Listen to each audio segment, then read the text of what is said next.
Alright guys, welcome to Spoiler Alert. My name, as you know, is Mike W. with Mike W. Productions, and we are talking about Falcon and the Winter Soldier. If you have missed any of the reviews that I have done, you can go back into the videos section of YouTube and check out those. I also did a full run of the WandaVision for you guys as well. The first one is catching up on, I believe, the first like 2 or 3 episodes, and then I catch you up episode by episode on those. So if you like this, you can go back and see what I think of the first episodes of Falcon and Winter Soldier, and then go and check out the WandaVision episodes. And if you like this, please give it a like and a subscribe, if you will. With that being said, let's jump right into it. As you guys know, this is Captain A-Hole, or Johnny Walker Black, as I would say. His name is Johnny Walker in real life when he is not being Captain A-Hole. In the first episode, in the beginning of this episode, we notice that he is being in a tribunal, basically, and he is being chased down by Falcon and the Winter Soldier. They have a fight, and then he gets basically arrested. He gets his arm broke by, I believe, Bucky. I have to go back and rewatch it. I believe Bucky knocks his arm out, and basically they say, "Hey, we want the shield."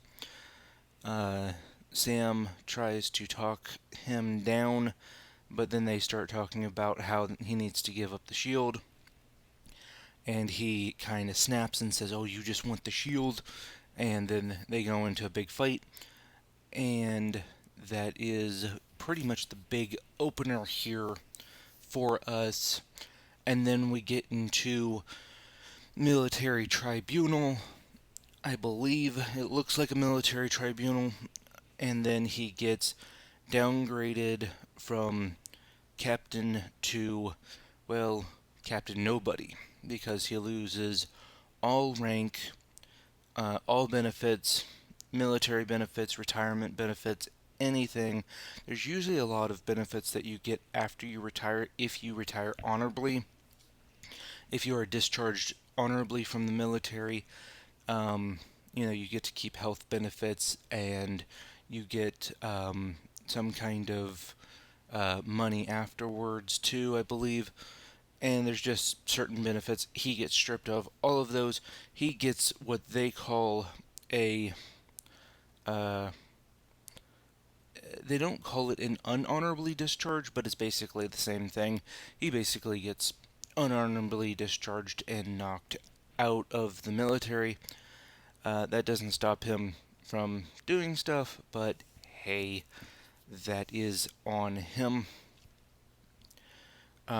He kind of disappears for this episode after that, but before that happens, he's out there with his wife, and she's talking to him, and then this lady pops up. Now, if you guys don't know who this is, I believe her name is Julia Louis-Dreyfus, and she is most notably, she's done a few more recent things, but my generation knows her as Elaine Bennis from the Seinfeld show. Some of you guys aren't old enough to remember that and probably had no interest in watching Seinfeld nowadays, but that's where I know her from. She is playing a character known as Madam Hydra. She gave them her real name in this one, but if you look up that name, it's Madam Hydra, so I will call her Madam Hydra. she's basically told him that the shield doesn't really have an owner. It's kind of in a weird gray zone. I don't understand the thought on that, but she is Madam Hydra, so basically, bad guy logic for you. She gives him a card and wants him to basically join the team, I guess. This might be the making for, I believe, the Dark Avengers, which is basically like the Avengers, but it's made up of all bad guys or anti-heroes. I'm not sure. I haven't really looked into that series in a long time. But they have basically a version of all the good guys. It's just their bad counterparts. So he would be the Dark Captain America. And he proves that in the last episode by basically, and they still haven't confirmed it, decapitating one of the flag smashers.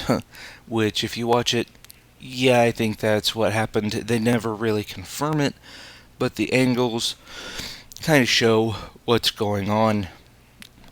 So moving on from Captain Guy, he doesn't show up until, and this is the spoiler for you guys, the end credit scene. So if you guys skip the end credit scene because you thought that there was nothing there, the last 2 episodes, which is this one and next week's, there is an end credit scene.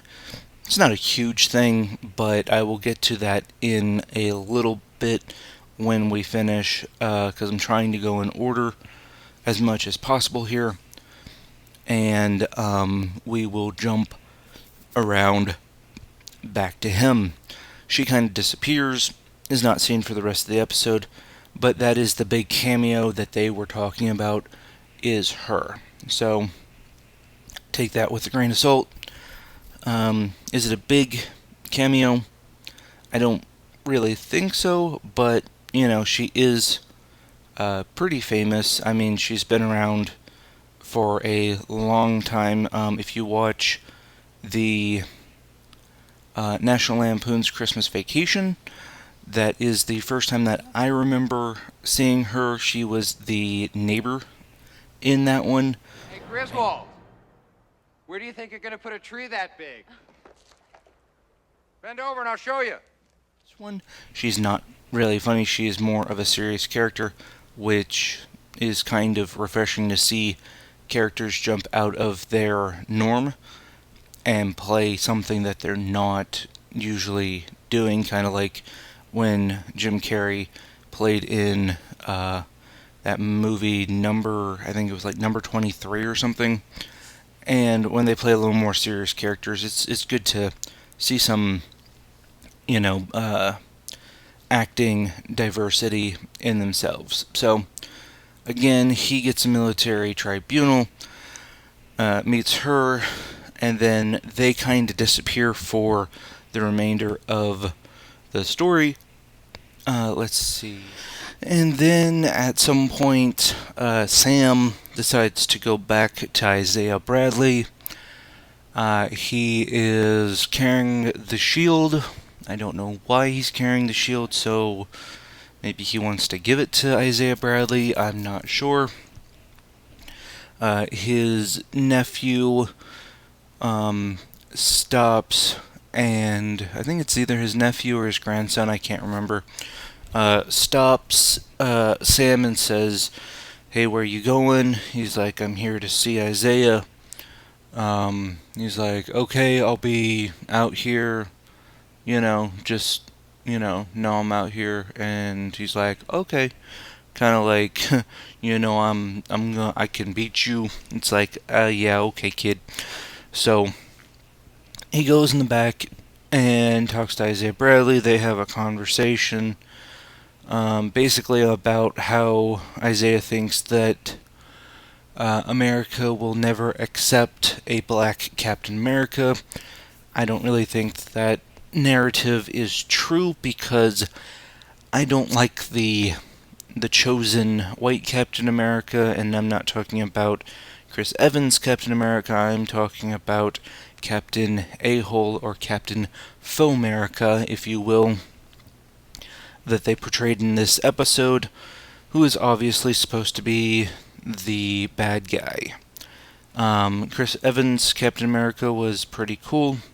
We got to see his development. I would like to see Isaiah's development as his version of, I guess, a black Captain America, or at least a super soldier. I believe in the comic books he is basically the black equivalent of Captain America, which would be cool to see. It is kind of sad that America would treat him in the way that they did, putting him in prison and making him basically pay for something that I don't think that he deserved, but we don't know, again, the full story of why he was basically, I guess, dishonorably discharged and imprisoned for, I think, 13 years, he said. But I would like to get some behind the scenes on his story. Like, I would like to see what actually went down with his story in the 60s, and why, one, I know why he didn't get to be considered for Captain America, because back then in the 60s and 70s, there was more racism than there is today. Allegedly. And he wouldn't be accepted as Captain America. Nowadays, I don't think that's so much the point, because I would love to see at least some version of Captain America, even if it's in the What If Captain America version, where Isaiah is shown as being the next Captain America. I would like to see his backstory and figure out, okay, what exactly happened? Was it just blatant racism, or was there an actual reason? Did he do something like this Captain America did to be discharged and put in prison? I'm not sure, but we would have to see what they would come up with that story. And that would be pretty interesting, just to see more about Isaiah. There is a little bit of those white people being thrown around in his verbiage. That's racist. Understandably, when you get thrown into prison, you take it personally, especially when you believe that you did nothing wrong. Again, I don't know the circumstances for Isaiah. If it was blatantly just because you're a super soldier and we can't let you go, then that is not understandable, because they let Captain America run around doing his own thing. If it was a racist thing, then, that's a part of the story, and it's actually a part of the story. It's not just like some kind of narrative that they throw out, which is why those scenes in this show I just am kind of annoyed by, because it's not really a part of the overall story. It's in mostly the side stories, and it just doesn't make sense to me. Like, okay, so yeah, racism's a thing, it happens, but make it a part of the actual story, not a part of the side story, because that will have more impact than just it's just a side story thing. But that's my thought on Isaiah, and we will go on to the next person. Zemo. Zemo, as you know in the last episode, kind of disappeared. He ran away when the Wakanda warriors jumped into the party and said, hey, the time's up. You need to return him. He's going back to jail. And so they popped up. He had a hidden tunnel under the bathtub, and he kind of just poofed away. He does pop back up in this episode. It's a very short lived thing. He is at the Sokovia Remembrance statue of when the Sokovia attacks happened. It looks like it might have been his family who had that memorial. It might be his wife and kids, it looks like. And so he's standing there. Bucky comes up and looks like he's going to shoot him, and then he just goes click click as if he was going to shoot him, and then nothing comes out. He doesn't shoot Zemo. So this is like the second time Zemo doesn't get shot, which I think is his like best thing. I think he really does want to die, but like in the Civil War, he tries to kill himself, and the late great Black Panther stops him from doing that, and now Bucky doesn't shoot him. He actually drops the bullets, and then the Wakanda warriors come and take him away and say that they are taking him to the raft, which, if you remember, that is where the Avengers got taken to, and then I believe it was Iron Man came and kind of released them without the other guy knowing it. And then they say they're going to take him there, and Bucky asks for a favor, and we get a box.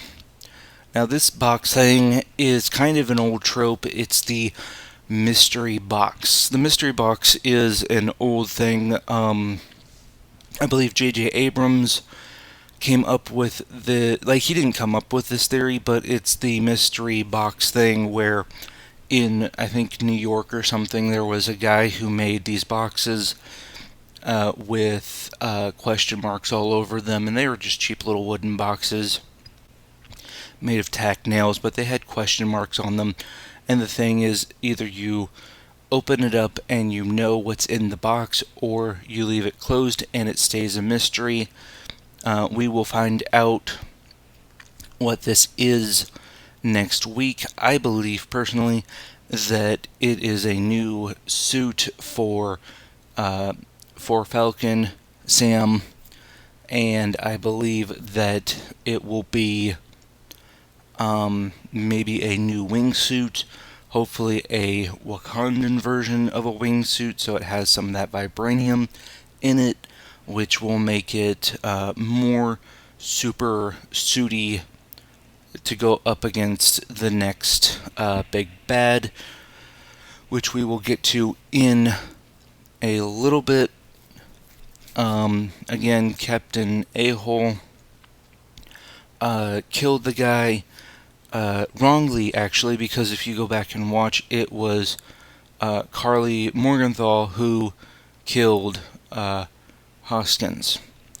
Now, Hoskins is confirmed to be dead. We thought, or at least I thought, maybe they're going to pull a nobody dies in the MCU and bring him back, and he's just going to have, like, you know, some kind of recovery, because we've had that happen where,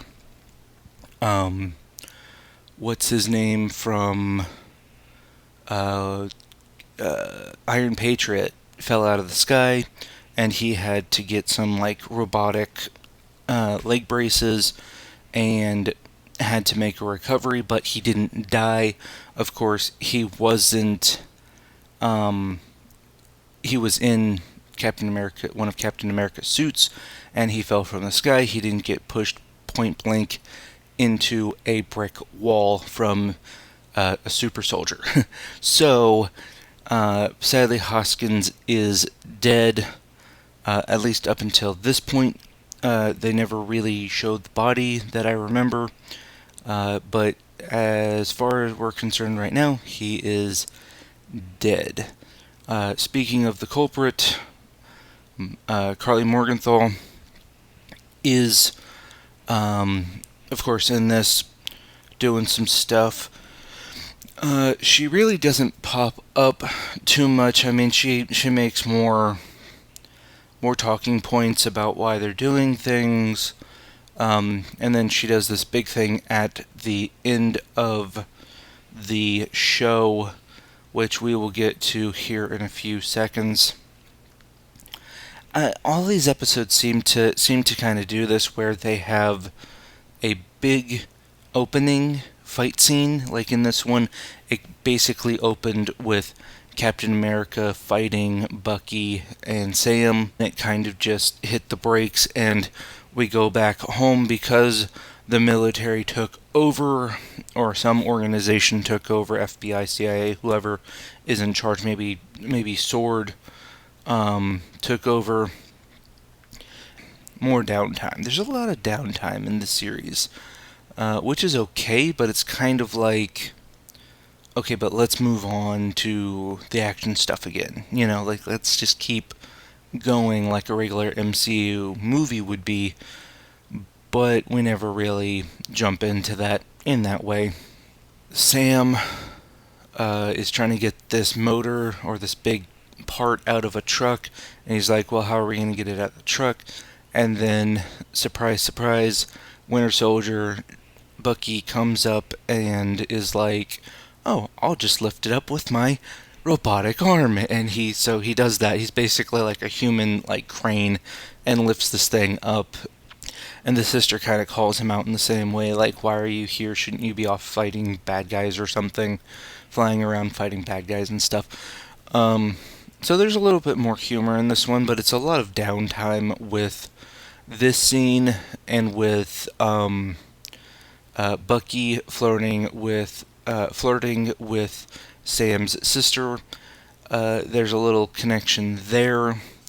I don't know, because at the beginning he was dating that one girl from the community, and so I don't know, like, what they're playing at. Maybe they're forgetting that girl and gonna go with Sam's sister, which is kind of making this kind of the don't hit on my sister type thing, which is funny. And so they move on to training with the shield, because they took it. And at the beginning, the government's like, yeah, you need to return the shield. He's like, I don't know where the shield went. Captain A-Hole was like, I don't know where the shield went. Well, Bucky and Sam have the shield, and we do a Rocky montage of shield learning with all that. Great. It's just a fun scene. You get to see Falcon / Sam doing a bunch of acrobatics, jumping around, trying to catch this shield, and the first few times you see him fail, it gets stuck in the tree, so he's like, oh, the trees are not going to be able to catch this, aren't going to be able to reflect this thing, so he puts a bunch of pillowcases and stuff, and it looks like mattresses and things on the trees, and they kind of just reflect it, and then he's dodging it because he doesn't want to get decapitated by the shield flying at his head. And then eventually he learns how to catch it. Did I feel like it was a waste of time? Not really. I feel like most of the let's fix the boat thing was more of a waste of time, like more filler than it was necessary, but I'm not the writer. This was more of something that I wanted to see is, okay, yes, he needs to train with the shield. Not everybody gets to figure out, not just anyone can work the shield without getting seriously hurt. And then, more towards the end, we see Sharon Carter. There is a rumor that she may be the power broker. I'm not sure. There's a lot of things that say that she's a shady character. I cannot confirm or deny until the next episode when they confirm or deny. Maybe they'll even leave it alone and not even say anything until the Black Widow movie, who the power broker really is. We know that Madam Hydra is supposed to be in that movie because, again, that movie was supposed to be out last year, early last year, before the show was supposed to be out.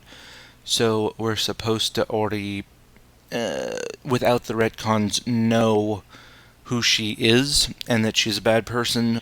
Black Widow will be released both on Disney Plus and in movie theaters. So if you're one of the lucky people and you do have a standing movie theater, go and support it in the theaters. I think it's going to be good. Personally, it looks pretty good.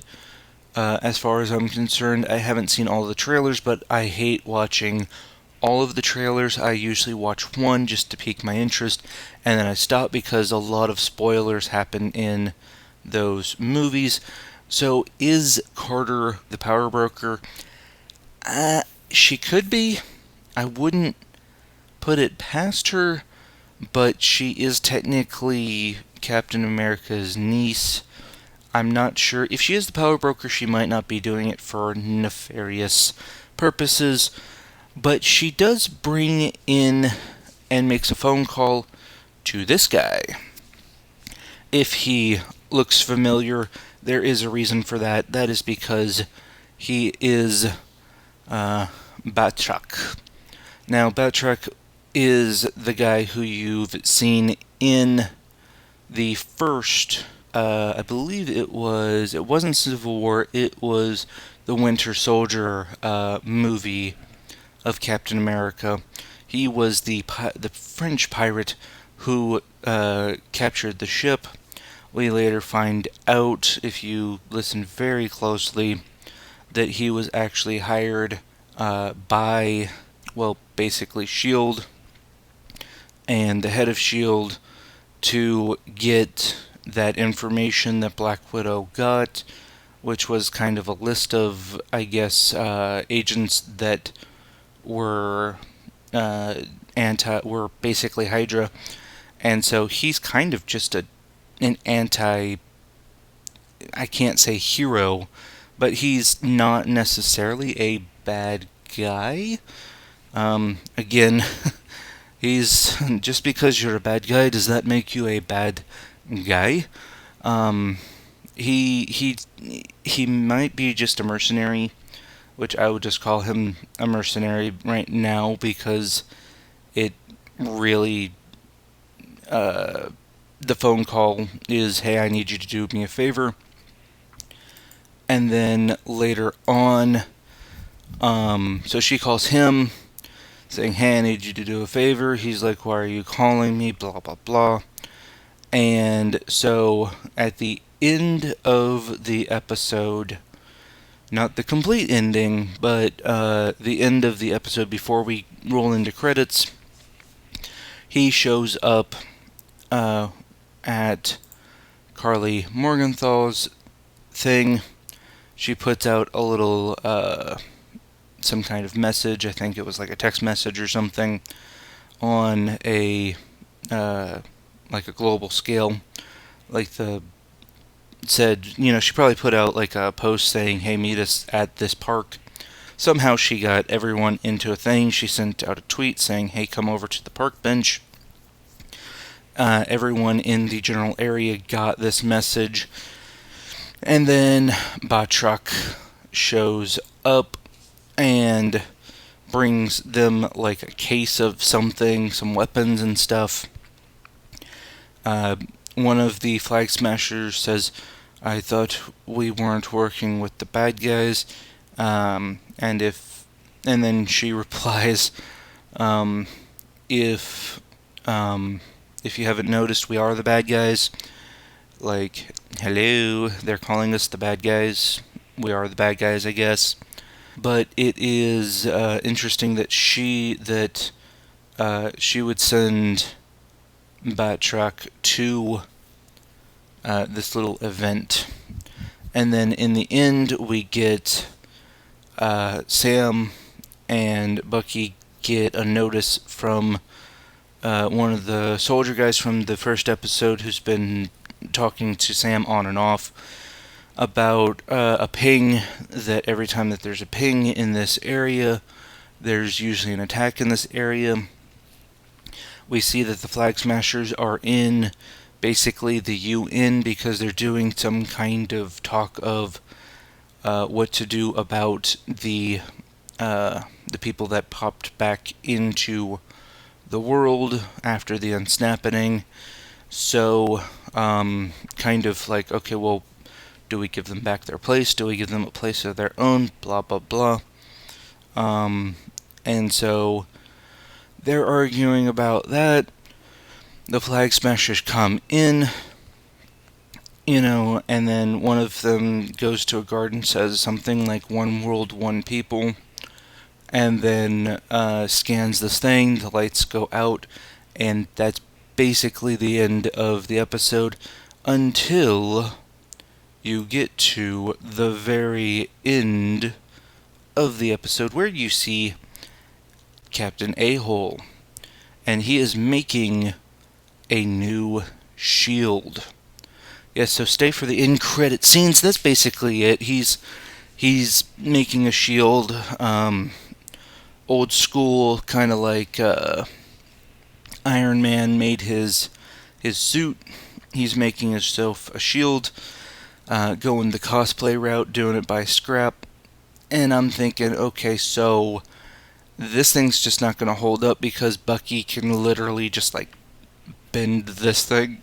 It doesn't look like vibranium because that stuff has to be harder to build than just smashing it with a hammer and tack welding it. And that's basically the mid-end credit scene that we get. So if you missed that, go ahead and go back to the end credit scene. It's just a little tease for the next episode. And yeah, so that's the end credit scene. Go ahead and go watch it. Again, guys, my name is Mike with Mike W. Productions. If you'd like this episode, go ahead and give it a like. If you didn't like this video, go ahead and hit the dislike button. Every button that you hit helps me out. Know whether you like this show or not, because I can tweak the way that I do things. If you really like and want to see more, go ahead and hit that subscribe button. That will tell you the next anytime that I drop a video. And if you again want to go see the WandaVision breakdowns and thoughts on that, go ahead and go and watch those. Thank you guys again for watching, and I will see you later. Peace.